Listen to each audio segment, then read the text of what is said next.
My name is Grant Humphries, and I'm the Director of Science of Oceanites. My role with Oceanites has been to help understand the relationship between penguin populations and climate dynamics. So, Grant, tell me a little bit about what is Oceanites' scientific work on climate change in Antarctica, and why is it important? Oceanites has been working for about 30 years in the Antarctic, and its real mission has been to try and pick apart the relationship between penguins and climate change and how they act as sentinels for change in the Antarctic ecosystem. And not only that, but how those changes might relate to our everyday life in terms of um, climate change and in terms of environmental degradation as a whole.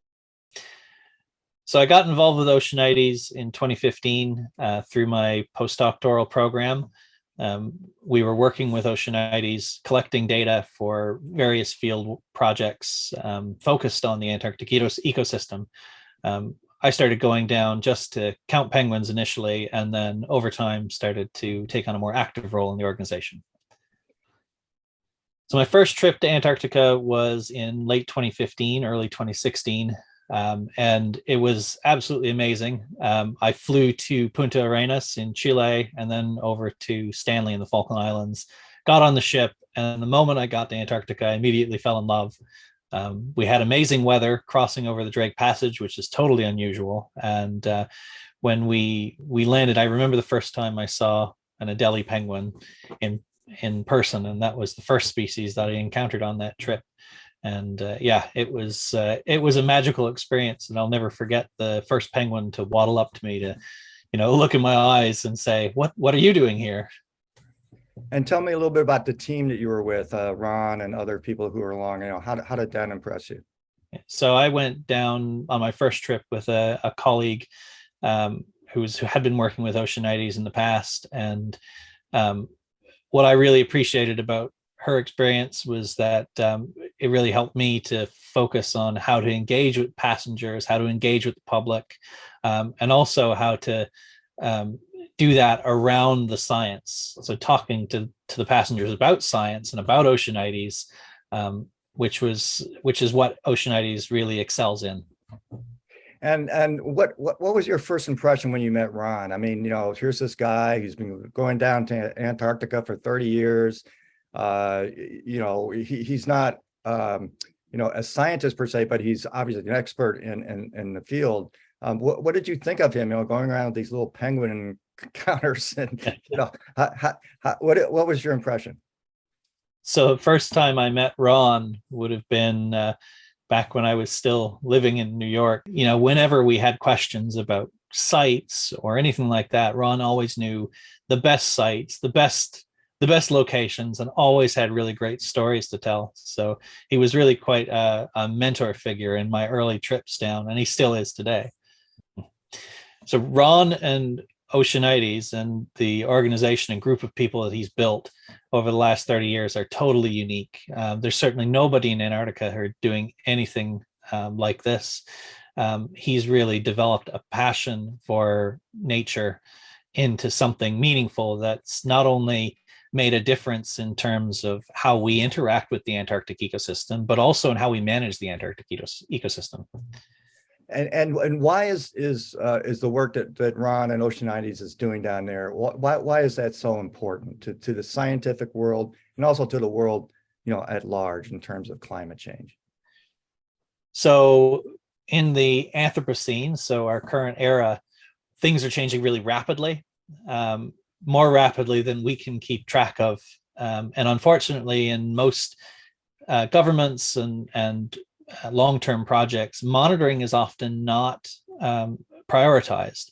So the work that Ron is doing is highly important for monitoring penguin populations in real time.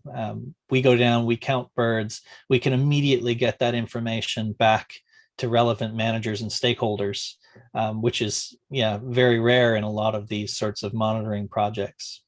So if we track populations over time by manually counting them or using any other sort of monitoring technique, it gives us the ability to really track change over time. So we can look at how climate or human impacts are really challenging Antarctic ecosystems. And because penguins are a top predator, means that they absorb signals throughout the ecosystem. So those signals we can detect in population change over time. And tell me a little bit about the this MAP program. What is it, and why is it important? What does it do for scientists and for human kind? So the mapping application for penguin populations and projected dynamics, or MAP, is a website that enables users to explore penguin population data that's been collected in Antarctica, not only from the Oceanites program, but also from other researchers around the world. And what that's done is that it's enabled not only the general public to look at how populations are changing over time, but also it's allowed organizational groups like CAMLAR or the World Wildlife Fund, people who are working in Antarctica, to be able to download data and use them in their analyses. And there's been a number of papers and reports that have used the mapped database at this point to make key decisions on Antarctic ecosystem management. I mean, is Oceanites the first organization to do this? In Antarctica, so there are other organizations that, of course, monitor penguin populations and all that, but the Oceanites has and the Antarctic Site Inventory are certainly the largest databases for Antarctic penguin populations. So I guess immediately the first things I noticed going to Antarctica the first time was that there was there were clearly changes in the ecosystem that you could see just by looking at colonies. You could see where the peripheries used to be in some of these places. You could see how the snow melt was affecting penguin nests, on a rainy day in Antarctica, when you're seeing nests that look like they're about to be washed out. It's actually quite shocking because you don't often see that in the media. You don't see rain in Antarctica. It's only ever associated with snow and ice. So to know that we're actually in this period where it's warmed up so much that nests can actually get washed away is actually quite shocking. Yeah. So one of the key things that Oceanites is talking about is adaptation, and that some penguins in Antarctica appear to be increasing and other populations are decreasing. I wonder if you could kind of talk a little bit about how that plays a role in penguin populations and what Oceanites is finding. So obviously in Antarctica, we have several species of penguin that breed down there. The three that we focus on at Oceanites are the Adelies, the chinstraps, and the Gen 2 penguins. Their dynamics are vastly different. Adelie and chinstrap penguins are declining throughout the Antarctic Peninsula, but Gen 2 penguins seem to be, not only their populations increasing, but they're actually spreading further south. This is very likely an impact of climate change. And it's what seems to be the issue is that Gen 2s are so flexible in how they breed and how they forage that they're actually out competing the Adelies and chinstraps, which are struggling a bit more as the ecosystem changes. Certainly Adelies have been down there for a very long time. And so they've adapted to that ecosystem, which is now changing so rapidly that they can't actually keep up. So in terms of adaptations, we're at this stage now where we're actually in real time viewing a very complex change in a somewhat simple ecosystem. If you were to compare it to, say, like tropical ecosystems, which have a lot more biodiversity, this is a very simple ecosystem, and we're viewing these changes in real time. The Antarctic acts as a natural experiment for climate change because we can measure these things so readily and not have to worry about too many other external factors. What does adaptation in Antarctica with penguins, how does that relate to what humans and our species has to worry about? So obviously Antarctic penguins are going through a vast amount of change right now, but so are humans. I mean, we're in this phase right now where we're seeing wildfires and droughts and places that are effectively becoming uninhabitable on the planet. And humans need to adapt to that change in order to survive. It's kind of as simple as that. We know this change is coming. We can measure the change. And we need to come up with ways to adapt to that, kind of like how Gen 2 penguins are adapting in their own ways to move further south. Their populations are expanding.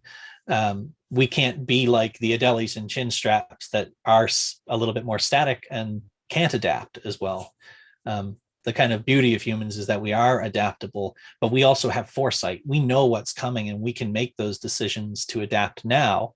Otherwise, we risk dooming ourselves well into the future. Climate change is affecting Antarctica much more rapidly than it is anywhere else in the world, save for the Arctic. We've seen temperature increases there that are unlike anywhere else on the planet. In the rest of the world, we are seeing similar increases in temperature, and it is getting worse. Like in equatorial areas that are becoming far more arid. There's parts of the planet now, like the Tibetan Plateau, for example, which is experiencing far warmer climates than they've ever experienced. Places that you can't find water where you used to be able to. So what's happening in Antarctica is a reflection of everything that's happening in the rest of the world. Why is Oceanites sort of focus on outreach and education important? They did the children's book, Ron Count's Penguins. I mean, does that have an impact on how people view climate change, and how does that impact people? So education and outreach is a massive part of the process of trying to get people to think about climate change and to think about adaptation. And Oceanites' role in that is rather important because we're in Antarctica and we're viewing climate change in real time. We can take those stories back and inspire younger generations to really think about how they interact with the natural world going forward. And it's really in those spheres of education where change can happen. The work that Oceanites does for in terms of outreach and education is super important for being able to get the message out about climate change to people who don't really understand the whole message. Broadly speaking, what Oceanites does is to help view climate change through the lens of a charismatic animal, which are penguins, of course. What is the story that penguins are telling us? So at the moment, the story that penguins are telling us is quite worrying. I mean, they're telling us that the ecosystem is changing too rapidly for them to adapt. And that means that there are other species and other places in the world where the exact same thing is happening.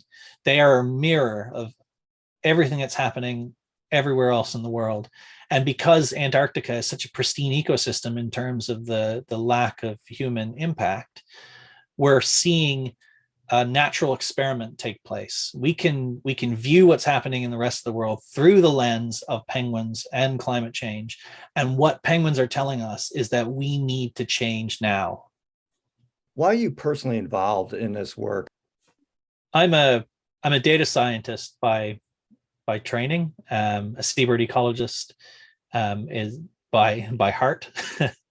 I should say I'm a seabird ecologist and a data scientist by training. And I know that my skill set would allow me to move into fields where I could make lots of money as a data scientist. However, the reason why I stick with ecology, the reason why I'm passionate about Antarctica and the environment is for my kids. I have 2 young children. They're 4 and nearly 6 years old, and their future is at stake. If I don't do something now to try and help, then I'll go through the rest of my life knowing that I didn't try, that I didn't do something to try and help them have a future. Because the reality is my children will probably not have a real future unless we do something now. Are you worried that your children's future will involve a world that doesn't see penguins populations at all in places like the Antarctic? I certainly worry that within my lifetime, we're going to see certain wild populations completely disappear. And that means that within my children's lifetime, they're probably going to see even more. And that could include penguins depending on how well they're able to adapt. I mean, obviously, there are large numbers of penguins in Antarctica, but as we've seen in the past with things like passenger pigeons and other species, it only takes a few major anthropogenic impacts to completely decimate a population.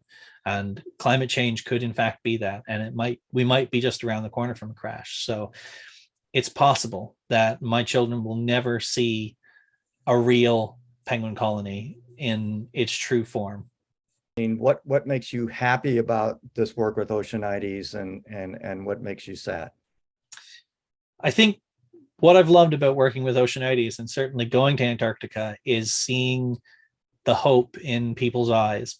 Tourists, passengers who go down and they see us working on the birds, trying to address climate change through the lens of penguins, gives them hope that there are people doing things out there. It also inspires them. And that's what I really love. I love inspiring passengers and tourists to Antarctica to go back and really be Antarctic ambassadors. They go back home and they think about this amazing experience that they've had. But not only that, they've viewed the science and the conservation efforts that are being put in place while they're there. And I think that for them is a rather inspiring thing. I think it'll connects them to Antarctica in ways that they wouldn't as just a standard tourist in some other places. Do you think the world's paying enough attention? So I think the world is paying attention. I think the world lacks the political will to make the changes that we need in order for us to really push forward in terms of climate action. And I think that's where, as a planet, we are failing right now. We are failing in terms of our political will. The hope is there. The desire is there from the general public. People want to protect Antarctica. People love Antarctica. People love the planet. People love animals. We know that we want to protect them, but the politicians and the powers that be don't have the will to actually push forward the legislation that we need to be able to properly protect these species.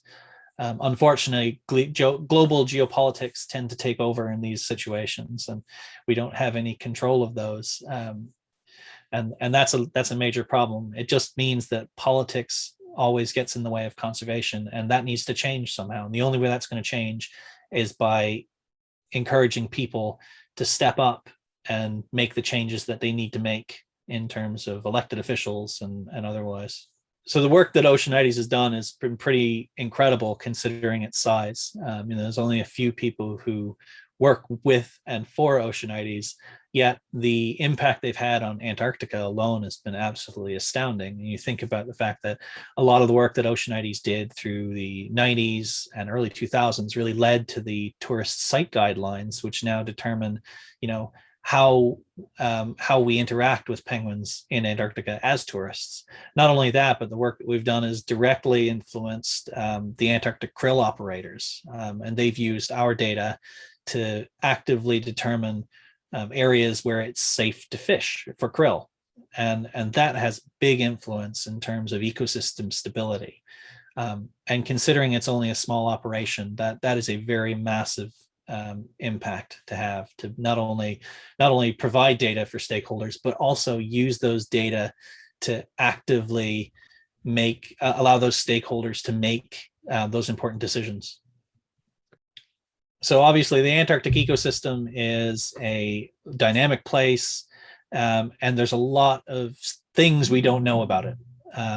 The big obvious charismatic fauna that are there, the whales, the seals, the penguins, these are all things that we're obviously very concerned about. But there are other ecosystems, the benthic ecosystem, for example, which we know very little about, which is highly dynamic. And the way that Oceanites can play a role in helping preserve those ecosystems is by monitoring these changes through time, is by allowing the data that we use to be publicly available so we can help stakeholders make those important conservation decisions so those ecosystems can be held intact. And tell me a little bit about the krill fisheries. How important are they, and what is Oceanites interested in doing potentially? So the Antarctic krill fishery is relatively substantial.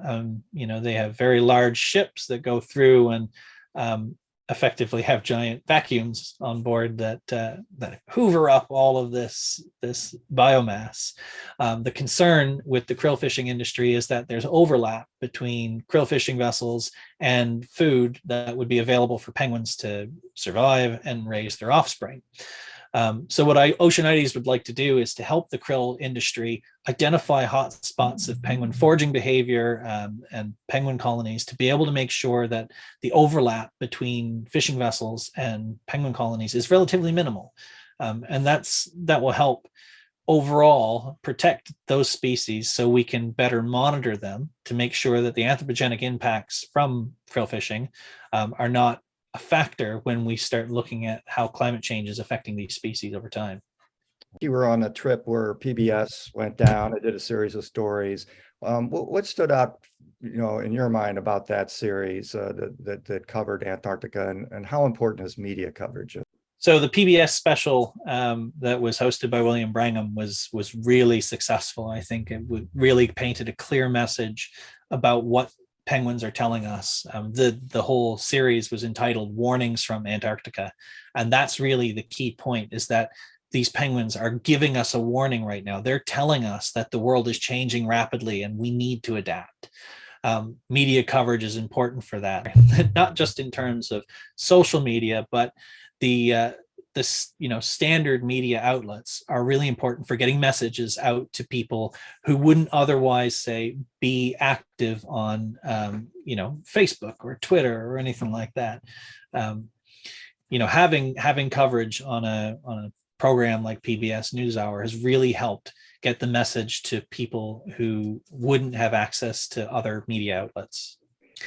I think that getting the media to Antarctica to see these things in real time is really important. Not only that, but I think actually getting the media to go down multiple times to view the changes in real time, because at the moment, even with the PBS NewsHour crew, they came once and that was really helpful. But for them to really experience the change, they would need to go again sometime in the next couple of years. And what that would do is it would immediately show them, like, in the few years that they've been away, they would immediately see changes in where the glaciers are and where the ice has gone and how the populations have shifted compared to where they were last time. And every time I go down, the place is completely changed and it's always a new experience. And I think the media needs to be aware of that. Just having one trip down with a journalist is not enough. They need to be able to witness this in real time. And Oceanites can help make that happen? Oceanites would be able to help journalists get down to Antarctica. And certainly I believe that it's important for Oceanites to do that for journalists, to make sure that they can get to Antarctica to view these changes, because we need to show the world what these messages that penguins are telling us say. And the only way to do that is really through visual media. Why should people support an organization like Oceanites? Yeah. So the work that Oceanites does is incredibly important for conservation management, but we're a small organization.